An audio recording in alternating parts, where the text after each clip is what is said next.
Yes, we are live now. Hello friend, this is Vishwas. Welcome to Oxford classes. We will discuss here the part of comprehension. If any competitive exam, if you ask comprehension, then you welcome at my YouTube channel. यहाँ पर दोस्तों हम लोग discuss करेंगे comprehension के part को, और comprehension जो कि बहुत ही इम्पोर्टेंट पार्ट है आपके किसी भी कॉम्पिटिटिव एग्ज़ाम में।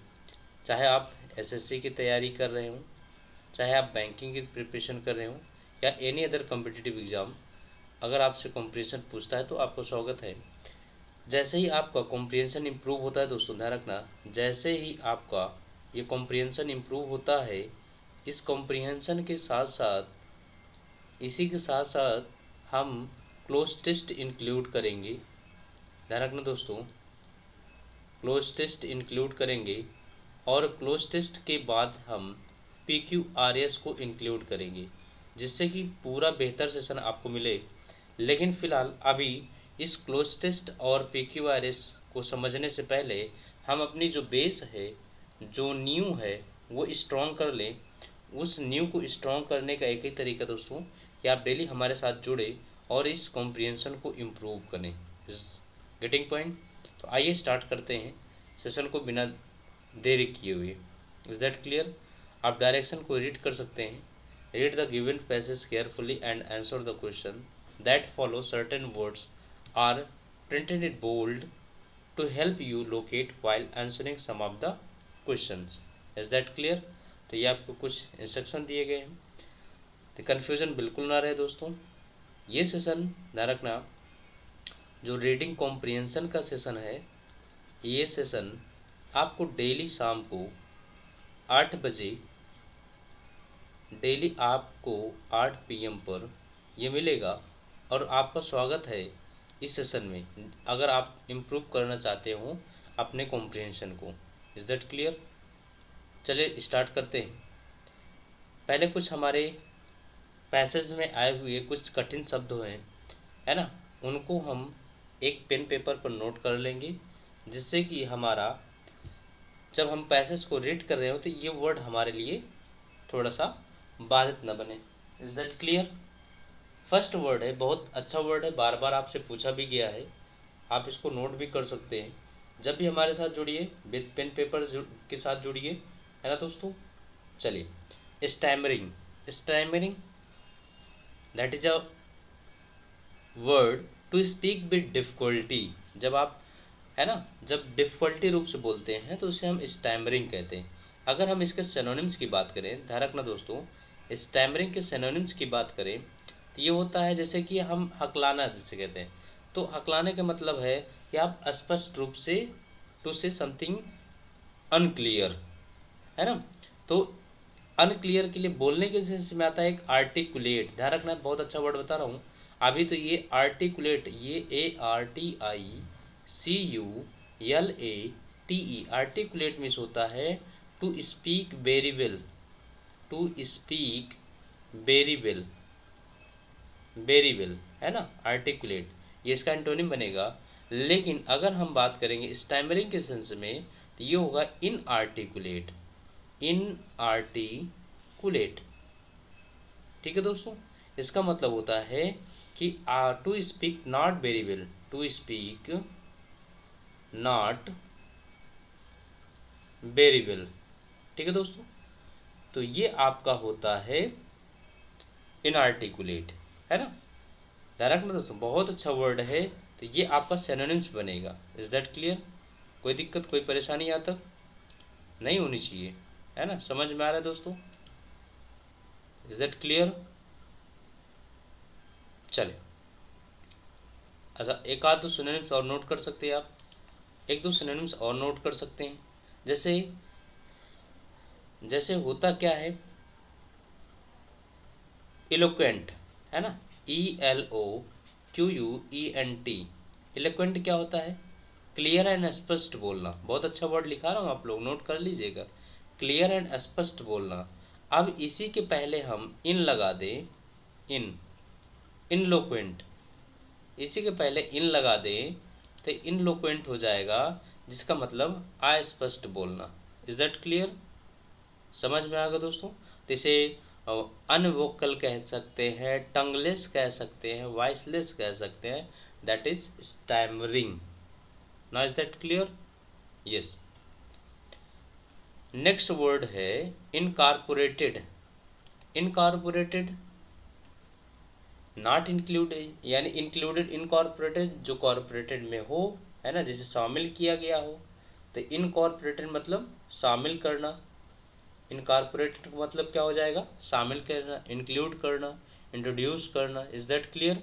इनकॉर्पोरेटेड मीन्स शामिल करना। पार्ट्स ऑफ स्पीच की बात करें तो इनकॉर्पोरेटेड का फंक्शन होता है adjective. Is that clear? Incorporate का फंक्शन जो होता है वो एडजेक्टिव होता है। क्लियर? वो मत समझिएगा, नहीं तो गलत हो जाएगा, तुरंत गलत हो जाएगा। ध्यान रखना, इसका जो वर्ब का पार्ट होता है वो इनकॉर्पोरेट होता है। INCORPORATE,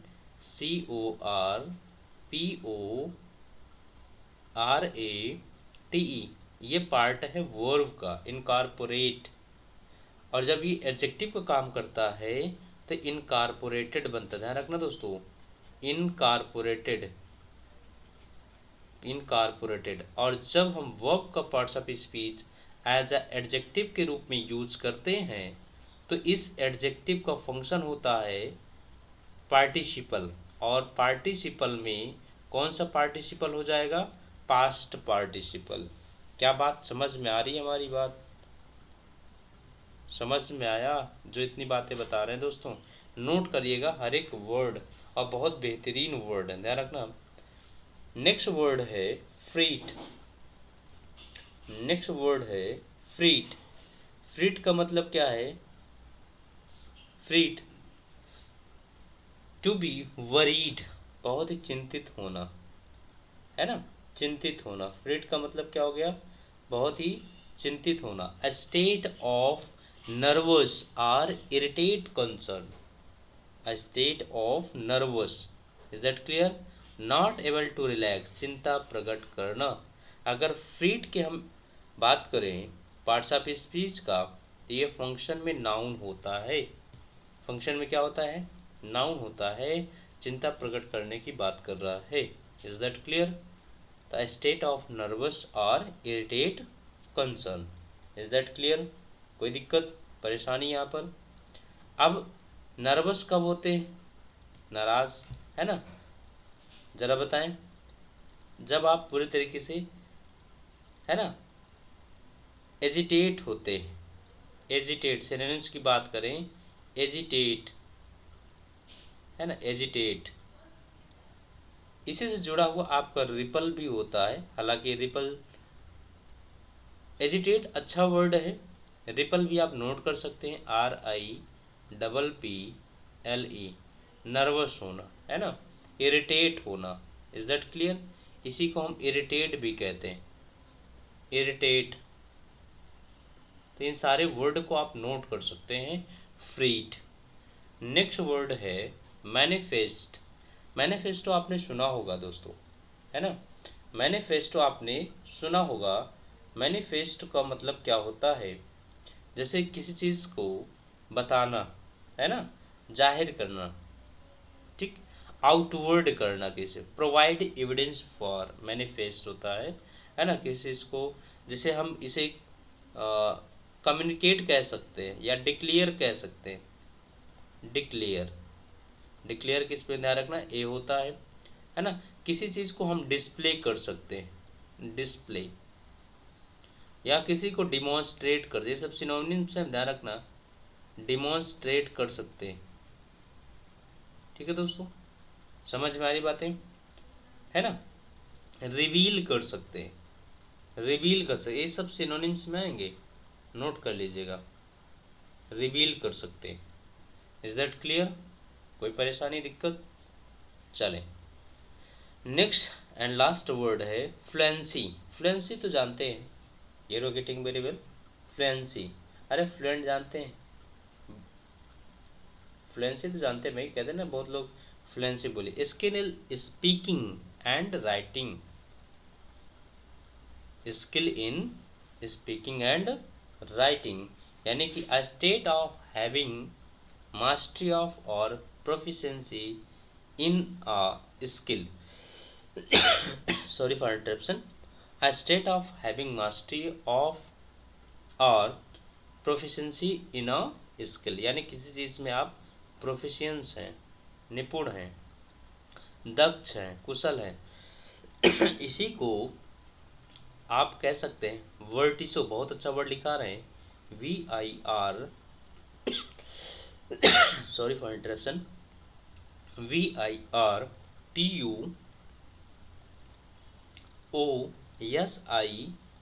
ये अच्छा वर्ड है, वर्टिसो, VIRTUOSITY, वर्टिसो। वर्टिसो कौन होता है? वाक्पटुता, है ना, जो अच्छा बोलता है, जो अच्छा बोलता है। Is that clear? या जो कमांड करता है, कमांड करता है, COMMAND, command, not comment. Experience कह सकते हैं, है ना, बहुत सारे वर्ड होते हैं। Is that clear? आपने वर्ड नोट कर लिया? चलिए आते हैं हम लोग अब पैसेज की बात करते हैं। पैसेज बहुत बेहतरीन है, इसको आप रीड करें और रीड करने के बाद इसका आंसर, पहले मैं आपको क्वेश्चन दिखा देता हूँ। ध्यान रखना, मैंने शुरू में ही आपसे कहा था कि कॉम्प्रिहेंशन पढ़ने का सबसे बेहतर तरीका ये है कि हम सबसे पहले रीडिंग कॉम्प्रिहेंशन को फाइंड आउट करें कि रीडिंग कॉम्प्रिहेंशन किस सेटअप का है, यानी कि वो आपका जो रीडिंग कॉम्प्रिहेंशन है दोस्तों, रीडिंग कॉम्प्रिहेंशन जो है वो शॉर्ट है या फिर लॉन्ग है। Is that clear? अगर शॉर्ट है तो हम समय दे करके बढ़िया से पढ़ सकते हैं, उसको रीड कर सकते हैं, लेकिन हम पहले क्वेश्चन को सॉल्व करें, यानी क्वेश्चन को पहले रीड करेंगे, है ना, बिफोर रीड द कॉम्प्रिहेंशन। अगर लॉन्ग और सी है तो आप क्या करें, उसको स्कीमिंग करने की कोशिश करें हमेशा, क्योंकि लॉन्ग जो रीडिंग कॉम्प्रिहेंशन होता है वो आप पढ़ने में आप समय जो कि टाइम टेकन होता है इसीलिए दिया जाता है, तो आपको स्कीमिंग आनी चाहिए।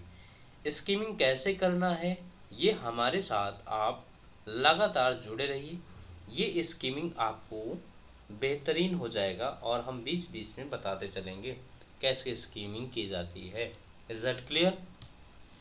आइए हम बिना 1 सेकेंड डिले किए हुए अपने कॉम्प्रिहेंशन चलते हैं, उसके पहले हम क्वेश्चन को देखते हैं। इज दैट क्लियर दोस्तों? तो फर्स्ट क्वेश्चन है, stammering is caused because of, ये सारी चीज़ें हैं, अब आपको बताना होगा। हम नेक्स्ट क्वेश्चन डिस्कस करते हैं। दूसरा क्वेश्चन ये कह रहा है, the second stage of a child's understanding the language is. Third question कह रहा है, dash are basically the reason for developing of fear in the child's mind. That is a third question. Fourth question की बात करें दोस्तों, fluency in such patient can be incorporated in the speech of such patient through. Is that clear? 5 number question है दोस्तों। 5 number की बात करें, by the time the child becomes 2 years old he / she can। तो that is a 5 questions। now you are read it very well, then I read the passage and give the answer to the questions। अब हम लोग passage को पढ़ते हैं और question का answer देते हैं। ठीक है दोस्तों, पैसेज को ध्यान से पढ़ेंगे।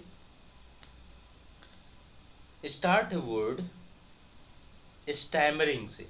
Stammering word you know that to speak not very well, inarticulate, बताया गया आपसे। स्टैमरिंग समझ में आ जाएगा, जहाँ पर आप अच्छे से ना बोल पा रहे हो, that is a stammering. Is that clear? चलो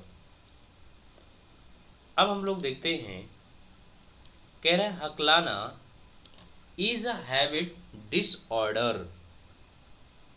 एक हैबिट है डिसऑर्डर। ऑर्डर का मतलब क्रम में, डिसऑर्डर का मतलब जो क्रम में ना हो।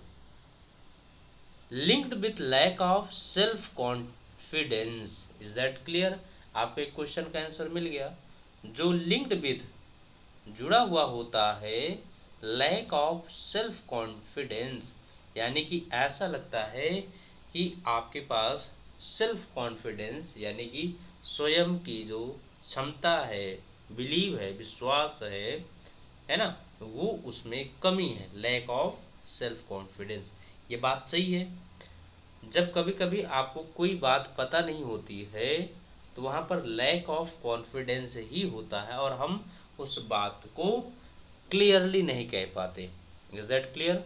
बेसिकली यानी मुख्य रूप से मुख्य बात कह रहा है for a child to understand a language. कैसे? किसी बच्चे को, अ चाइल्ड मतलब किसी एक बच्चे को समझने में किसी एक भाषा को, है ना? Is that clear? There are 4 stages, यहाँ पर 4 स्टेज दिए गए हैं। तो क्लियर हो गया। अब हम आपसे कुछ पढ़ लेते हैं, फिर उसके बाद हम पूछते हैं दोस्तों कुछ ग्रामर के बारे में। चलिए, the first is learning. 4 stage बताए गए हैं। पहला कह रहा है the first is learning to understand, है ना? फर्स्ट इज लर्निंग, पहला हम सीख रहे हैं क्या? टू अंडरस्टैंड, समझना। क्या समझना? द स्पोकन लैंग्वेज, लैंग्वेज को बोलना। And the second is speaking, और दूसरा जो है वो बोलना। पहले क्या होता था? The first is learning to understand the spoken language and the second is speaking, दूसरा बोलना। ठीक है ना? बोथ ऑफ दीज यूजुअली, दोनों समांतर डेवलप होते हैं अराउंड द एज ऑफ 2। ये दोनों लगभग 2 साल की अवस्था में ही डेवलप होते हैं। The third stage is speaking complex sentences. तीसरा स्टेज ऐसे आता है कि जहाँ पर हम कॉम्प्लेक्स सेंटेंस को स्पीक करते हैं, यानी कि हम कुछ अपने से सेंटेंस को जोड़ते हैं और जोड़ करके बनाते हैं। विच डेवलप, जो डेवलप करता है एट अराउंड 3 and 4, 3 और 4, 3 and 4 is when the child recognises, जब बच्चा क्या करता है? पहचानता है द रिटन अल्फाबेट, तब वो 3 and 4 ये डेवलप होता है जब बच्चा यानी कि अल्फाबेट को पहचानना शुरू कर सकता है, करता है। Is that clear? In 80% of children, लगभग 80% बच्चों में कह रहा है कि while the third and fourth stage are at play, यानी कि जब वो क्या होते हैं? अपने प्ले में होते हैं, खेलते हैं, तब वो डेवलप होता है ना? यानी कि अपने ऐसी अवस्था में होते हैं जब वो खेलना शुरू करते हैं तब ये डेवलप होता है। द फर्स्ट टू, पहला जो 2 है, गेट डिस्टर्ब्ड, डिस्टर्ब्ड यानी कि वो disturb because something new is being incorporated, यानी कि कुछ नया होता है जो इनकॉर्पोरेटेड होता है। अभी हमने इनकॉर्पोरेटेड का मतलब बताया आपको, नोट डाउन की है ना दोस्तों? इनकॉर्पोरेटेड का मतलब बताया आपको, जरा बताएं। अनुकूल हो, जो है ना, जो यूनिट हो, जो सुटेबल हो, है ना, इन द माइंड, उनके दिमाग में। दिस इज एब्सोल्युटली नॉर्मल, ये वास्तव में नॉर्मल है, सामान्य है। बट लेकिन क्या कह रहा है? What over cautious mothers do is fret allot.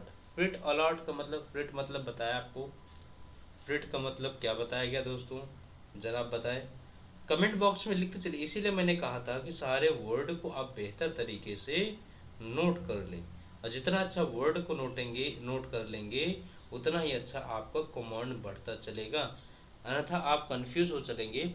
और यही होता है, देखो दोस्तों, मैंने कहा था ना आपको स्कीमिंग करना, पहले चीज़ों को हमारे साथ बेहतर जुड़ते चलिए, एक एक वर्ड जो लिखाते चल रहा हूँ उसको तैयार करते चलिए, फिर स्कीमिंग कैसे नहीं आती मैं आपको बताता हूँ। फ्रिट का मतलब आया है, बताया मैंने कि चिंता करना, लेकिन but what over cautions mother, लेकिन ज़्यादा चिंता माता की, डू इज फ्रिट अलॉट, यानी कि डू माता की ज़्यादा जो माताएं होती हैं वो चिंता करती हैं, फ्रीट अलॉट बहुत ज़्यादा, and the child develops a fear which later manifest itself as stammering. और क्या होता है भाई कि जब बहुत ज़्यादा माता चिंता यानी कि जो मदर्स होती हैं वो चिंता करती हैं, तो अब क्या होता है कि जो बच्चा होता है वो डेवलप करता है अ फियर, भय को, जिससे कि बाद में, लेटर का मतलब क्या हो गया, बाद में, जिससे कि बाद में जो उसका मैनिफेस्ट स्वयं का होता है इज एज, किस तरीके से होता है, जैसे स्टैमरिंग हो, वो हकलाता है। इनफैक्ट ये तथ्य है, मोस्ट टेक्स्ट बुक, ज़्यादा जो टेक्स्ट बुक्स हैं ऑन स्टैमरिंग स्टेट की अवस्था में इन बोल्ड, जो बहुत ही बोल्ड है, यानी कि अपने आप में, बोल्ड के दो सेंस होते हैं, एक बहादुर भी होता है और दूसरा किसी चीज़ को अच्छी से पहचान भी कराता है ना, यानी कि वो इन बोल्ड स्टेज में, दैट, जो कि had there not been any over cautious, had there not been any over cautious, ये नहीं है किसी प्रकार की चेतावनी, ओवर कॉन्शियस मदर्स का, हार्डली, बड़ी मुश्किल से, anyone would have suffered, कोई भी ये सफर्ड करता है, सफर्ड करेगा फ्रॉम स्टैमरिंग, है ना, हकलाने से। Fluency can be incorporated, fluency हो सकता है इनकॉर्पोरेटेड हो इन the speech of such patient, ऐसे पेशेंट को बोलने में, थ्रू हाइप्नोसिस, है ना, हाइप्नोसिस के थ्रू। इज दैट क्लियर, समझ में आ गया। चलिए अब हम आपसे कुछ क्वेश्चन पूछते हैं, देन फिर हम क्वेश्चन आंसर पे चलते हैं। क्वेश्चन यही है, मैं यहाँ पर नोट कर दे रहा हूँ, आप इन क्वेश्चन को ध्यान से देखेंगे। जरा आप बता दीजिए स्टैमरिंग का पार्ट्स ऑफ स्पीच क्या है, स्टैमरिंग का पार्ट्स ऑफ स्पीच क्या है। दूसरा आप बता दें, दूसरा आप बता दें इस स्टेज का फंक्शन क्या है। ध्यान रखना दोस्तों, स्टेज का फंक्शन क्या है। इस आर का सब्जेक्ट कौन है। The first is learning, are का सब्जेक्ट कौन है। ठीक है दोस्तों, ये आप बताते चलें। और आपसे पूछ लेते हैं,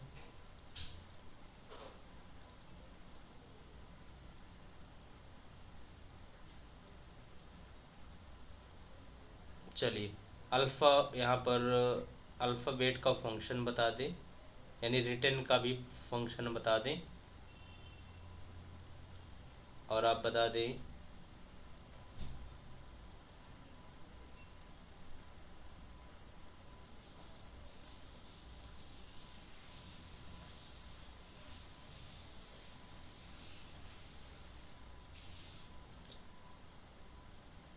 चलिए दोस्तों,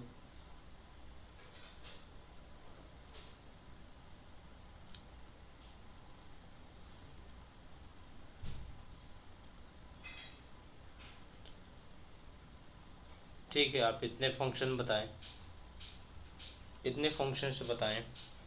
तो यहाँ पर ध्यान रखेंगे स्टैमरिंग का जो फंक्शन है, स्टैमरिंग का फंक्शन है ये नाउन है, क्योंकि सब्जेक्ट के स्थान पर आया, इसके बाद वर्ब आई है और इसका फंक्शन नाउन है।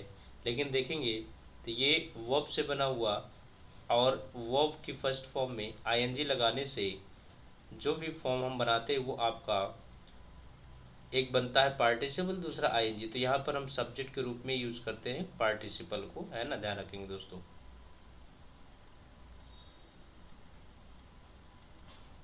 समझ में आया, समझ में आया। यहाँ पर यही तो आप सोचेंगे पार्टिसिपल नहीं, तो यहाँ पर जो है ये जीरेंड है, और जीरेंड को हम एज अ सब्जेक्ट के रूप में यूज करते हैं। इज दैट क्लियर, समझ में आया। पार्टिसिपल एडजेक्टिव के रूप में काम करता है, ध्यान रखना दोस्तों, यही तो यहाँ पर पूछना था आपसे, इसीलिए कंफ्यूज मत हुए। तो जो भी है वर्ब का एक फर्स्ट फॉर्म, एक बनता है फर्स्ट फॉर्म में आईएनजी लगाने से जीरंड बनेगा, दूसरा पार्टिसिपल। तो पार्टिसिपल नाउन को क्वालिफाई करता है क्योंकि फंक्शन में एडजेक्टिव का काम करेगा, और ये जीरंड होगा जो कि नाउन का काम करेगा। Is that clear. चलिए यहाँ पर स्टेजेस का फंक्शन ये भी नाउन है, इसके पहले एडजेक्टिव आया है। इस आर का सब्जेक्ट कौन है, तो इसमें आप बिल्कुल कंफ्यूज ना हो। आर का जो सब्जेक्ट है वो स्टेज है, स्टेजेज है, इसीलिए प्लूरल आया है। इसकी कहानी हम आपको ग्रामर में बताएंगे। यहाँ पर अल्फ़ाबेट नाउन है और इस रिटन का फंक्शन क्या है, ये एडजेक्टिव है, ठीक है ना, एडजेक्टिव है। अब ज़रा थोड़ा सा समझा ही देते हैं पार्टिसिपल के बारे में। ध्यान रखना दोस्तों, पार्टिसिपल के बारे में थोड़ा सा आपको बता देते हैं जिससे कि कन्फ्यूज़न ना हो आप लोगों को। पार्टिसिपल का फंक्शन ये है दोस्तों, ध्यान रखना, पार्टिसिपल। अब ये पार्टिसिपल तीन तरीके से होता है। एक होता है आपका प्रेजेंट पार्टिसिपल, एक होता है आपका प्रेजेंट पार्टिसिपल, और दूसरा होता है पास्ट पार्टिसिपल, और तीसरा होता है परफेक्ट पार्टिसिपल। ये तीन तरह के पार्टिसिपल होते हैं। प्रेजेंट पार्टिसिपल में वर्ब की फर्स्ट फॉर्म में आईएनजी लगाते हैं, पास्ट पार्टिसिपल में वर्ब की थर्ड फॉर्म यूज करते हैं, एंड परफेक्ट पार्टिसिपल में हैविंग के साथ मेन वर्ब की थर्ड फॉर्म यूज करते हैं, ठीक है ना। तो ये ध्यान रखना, ये पार्टिसिपल का फंक्शन है। समझ में आया पार्टिसिपल का फंक्शन। अब इसी के साथ ये फंक्शन में कार्य किसका करेंगे, ये एडजेक्टिव का कार्य करेंगे, ठीक है ना, ध्यान रखना इनको, ये एडजेक्टिव का कार्य करेंगे, ठीक। चलो भाई, आइए हम लोग नेक्स्ट डिस्कस करते हैं। पैसेज पढ़ लिया हम लोगों ने, कोई दिक्कत कोई परेशानी यहाँ तक पैसेज में, चलिए ठीक, समझ में आ गया। तो यहाँ पर ये नाउन है, और नाउन को जो क्वालिफाई करेगा वो एडजेक्टिव होगा, और यहाँ पर वर्ब की थर्ड फॉर्म है, इसलिए ये पास्ट पार्टिसिपल है। इज दैट क्लियर, ठीक। चलिए भाई, आइए हम लोग क्वेश्चन डिस्कस करते हैं। पहला क्वेश्चन है, stammering is caused because of. अब आप बताएं स्टैमरिंग क्या है, किसके कारण है भाई। फिजिकल डिसऑर्डर, बताएं, फिजिकल डिसऑर्डर, हिंडर्ड ग्रोथ, यानी कि कोई आपका फिजिकल डिसऑर्डर्ड है, या फिर आपकी ग्रोथ में कोई बाधा है, लैक ऑफ सेल्फ कॉन्फिडेंस हो सकता है, लैक ऑफ अंडरस्टैंडिंग। तो आप यहाँ पर तो दो में कंफ्यूज तो बिल्कुल नहीं होंगे। एक हो, आप कहेंगे फिजिकल डिसऑर्डर नहीं होगा, हिंडर्ड ग्रोथ नहीं होगा।